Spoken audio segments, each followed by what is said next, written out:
Thank you very much لطیف کھوسا صاحب، آپ نے ہمیں ٹائم دیا. آج سنا ہے بڑی مارکۃ الآراء بحث ہوئی اور جناب عزیر بھنڈاری صاحب کی تو تعریف کیے بغیر جناب چیف جسٹس صاحب بھی نہ رہ سکے. اسی پہ فرما دیجئے گا یہ کیس کس سمت جاتا نظر آتا ہے آپ کو جناب لطیف کھوسا صاحب؟ دیکھیں خالد صاحب،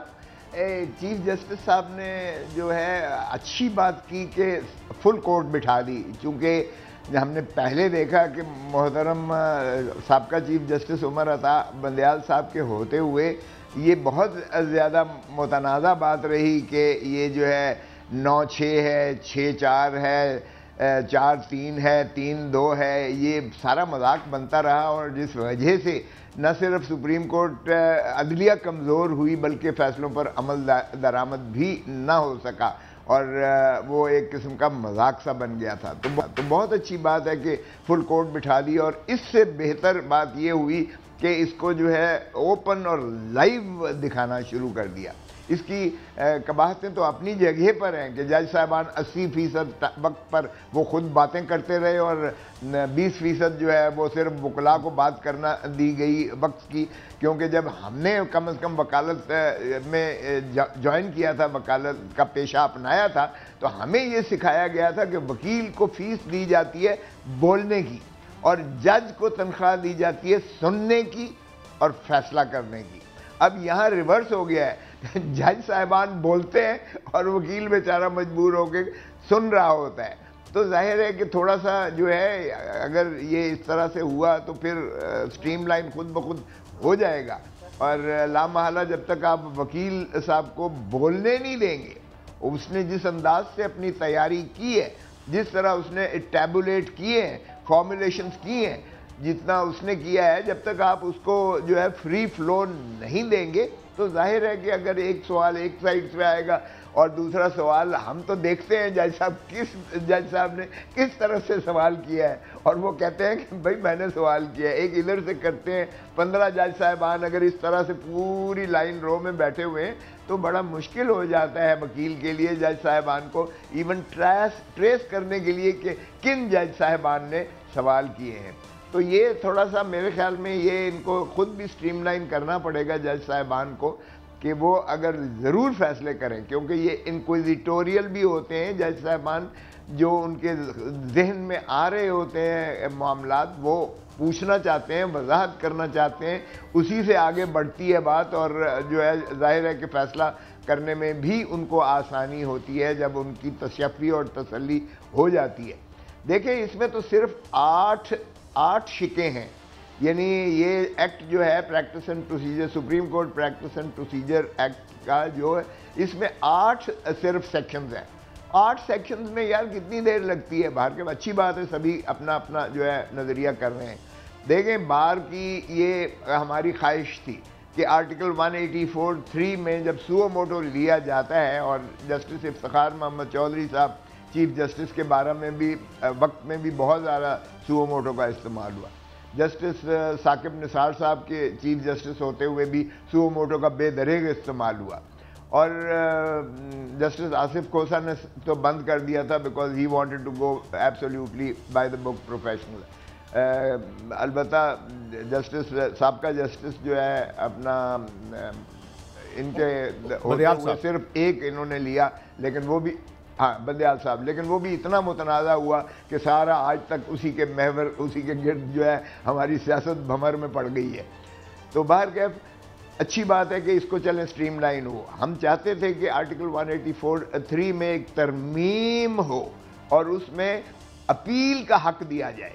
لیکن یہاں انہوں نے ایکٹ کے ذریعے حق دیا ہے، چونکہ اس وقت 2/3 تھی ہی نہیں، کیونکہ پی ٹی آئی کے باہر جانے سے نیشنل اسمبلی میں 2/3 رہی نہیں تھی اسمبلی کی ممبرشپ، تو اس لیے آئینی ترمیم تو ہو نہیں سکتی تھی، حالانکہ وہ یک طرفہ پارلیمنٹ تھی، کیونکہ راجہ ریاض صاحب تو اپالوجی تھا آف این اپوزیشن، وہ کوئی اپوزیشن تو تھے ہی نہیں، وہ تو ایک قسم کا بی ٹیم تھی شہباز شریف کی، اور آج ٹکٹ بھی وہ پاکستان مسلم لیگ نواز ہی کا لینے جا رہے ہیں. لندن میں ان کی میٹنگ بھی ہوئی ہے محترم نواز شریف صاحب کے ساتھ. بسم اللہ الرحمن الرحیم. تو تھی نہیں خوسا صاحب، ایک ہم اسی لیے آپ کو اکثر ڈسٹرب کرتے ہیں کہ آپ آئینی ماہر ہونے کے ساتھ ساتھ سیاست دان بھی ہیں اور سیاست کی آپ پبلک کی روٹ میں دیکھتے ہیں. ایک ہم نے بھی آج نوٹ کیا کہ سٹاپ واچ کے ذریعے وکلا صاحبان کتنا بولتے ہیں اور جج صاحبان کتنا بولتے ہیں. یہ یقیناً آپ بہتر جانتے ہیں کہ آپ کو کیسا تھا. اگر 15 اسی طرح وکلا بول رہے اور ایک جج صاحب ہو تو شاید فیصلہ کرنے میں ذرا مشکل ہوگی. چلے ہم اس کو تو چھوڑ دیتے ہیں. یہ بتائیں جو سائفر کیس ہے، آپ گورنر بھی رہے ہیں، اٹارنی جنرل بھی رہے ہیں، اگر ایک وزیر اعظم کو پتہ چل رہا ہے کہ اس کے ملک کے خلاف سازش ہو رہی ہے اور ایک سائفر آ رہا ہے، کیا اس کے فرائض میں شامل نہیں اپنی قوم کو متعلقہ اداروں کو آگاہ کرے؟ اور دوسرا،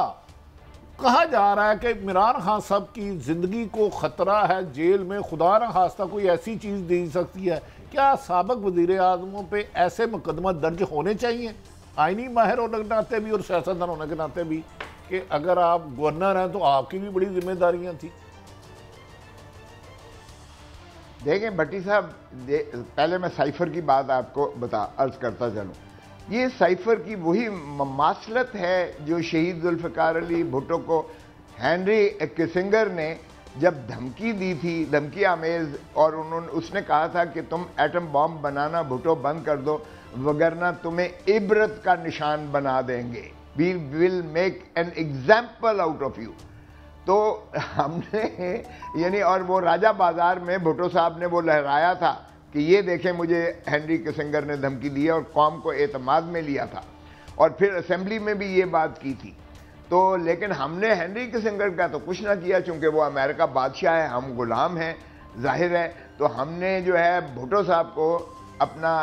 ضیاء الحق اور مولوی مشتاق چیف جسٹس کے ذریعے ہم نے ان کو واقعی عبرت کا نشان بنا کے ان کو ہم نے پھانسی دے کر لحد میں اتار دیا، اور ہم نے بہت زیادہ تابعداری اور غلامی کا جو ہے اپنا پورا ثبوت بھرپور دیا. اب ایگزیکٹلی وہی ریپلیکا میں دیکھ رہا ہوں کہ ڈونلڈ لو، چلیں وہ تو ہینری کسنگر ایک فارن منسٹر تھا، یہ ایک بیوروکریٹ جو ہے، سیکنڈ ریٹ بیوروکریٹ جو ہے، ہمارے امبیسڈر کو امریکہ میں کہتا ہے کہ اگر تم نے عمران خان کو پریمیئر شپ سے ہٹا دیا تو امریکہ تمہیں معاف کر دے گا. ہم غلام ہیں نا بھٹی صاحب، غلام ہیں.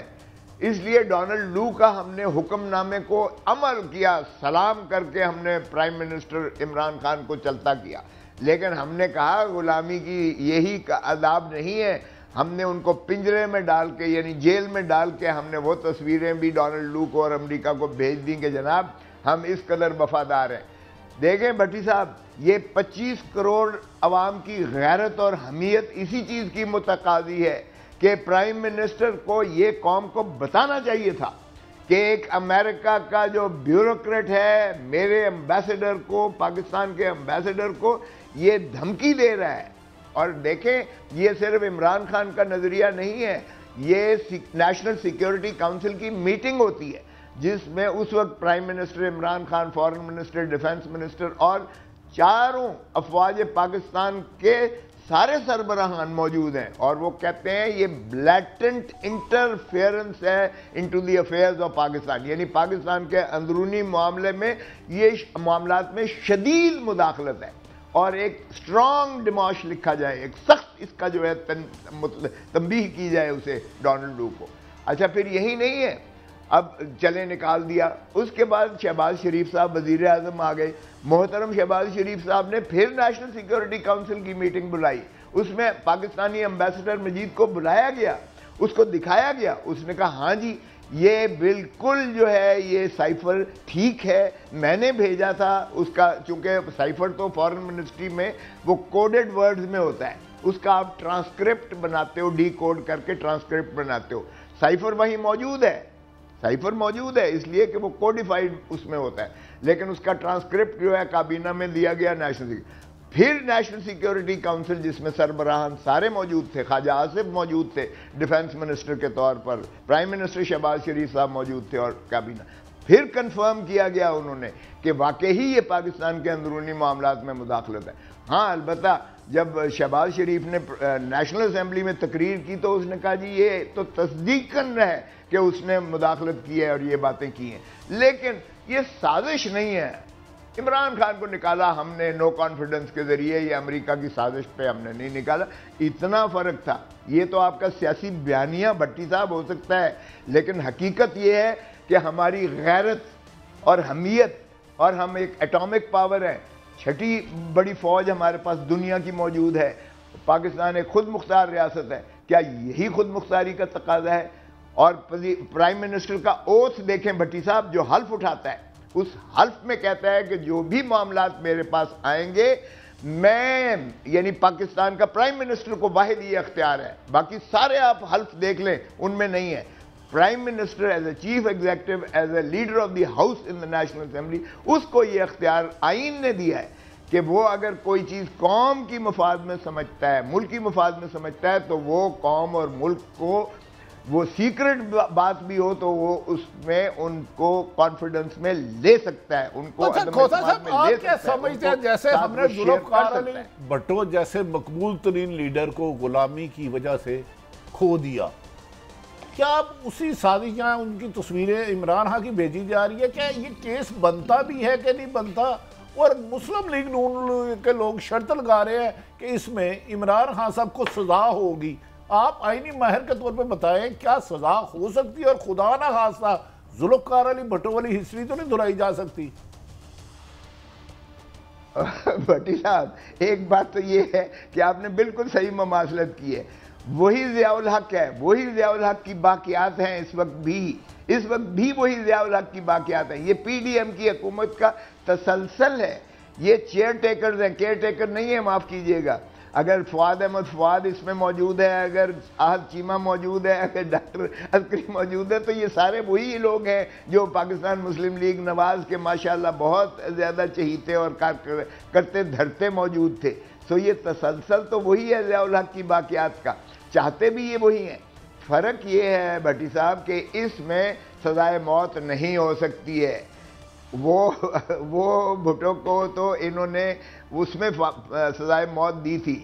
ایٹم بام کا تو خیر بالکل دھمکی یہی تھی، عبرت کا نشان بھی یہی بنایا گیا، لیکن اس میں انہوں نے اعانت کے 109 میں، اور 109 بنتی نہیں ہے بھٹی صاحب، میں کیا کہوں، ذرا 107 تعزیرات پاکستان پڑھ کے کبھی قوم کو سنا دیں اعانت بنتی کس طرح سے ہے۔ جو چیز بنتی ہی نہیں ہے، جرم ہی نہیں بنتا، ہم نے اس میں بھٹو صاحب کو لحد میں اتار دیا، اور یہ اس میں ایک دن، ایک لمحے کے لیے اس کیس میں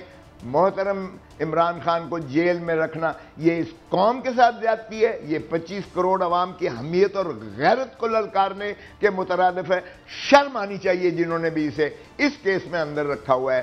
میں کہتا ہوں کہ یہ کوئی کیس نہیں بنتا ہے، نہ صرف یہ کہ کیبنٹ نے اسے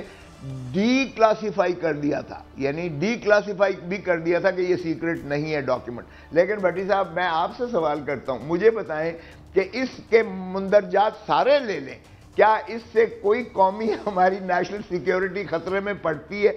کون سی ہم نے تنصیبات ہیں جو دشمن کو اس کے ذریعے، اس مندرجات کے ذریعے اس کو آشکارا کر دیا ہے؟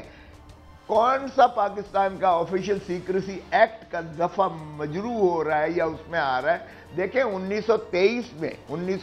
میں آفیشیل سیکریسی ایکٹ تاج برطانیہ نے آپ کو غلام رکھنے کے لیے اور یہاں گردن سے پکڑنے کے لیے یہ نافذ کیا تھا۔ ہم اسی 1923 کے آفیشیل سیکریسی ایکٹ کو آج کے خود مختار پاکستان میں اپنے آپ کو غلام رکھنے کے لیے، اب وہ برطانیہ تھا، اب ہم امریکہ یا ڈونلڈ لو کی غلامی میں ہم اپنے آپ کو جو ہے دھکیل رہے ہیں۔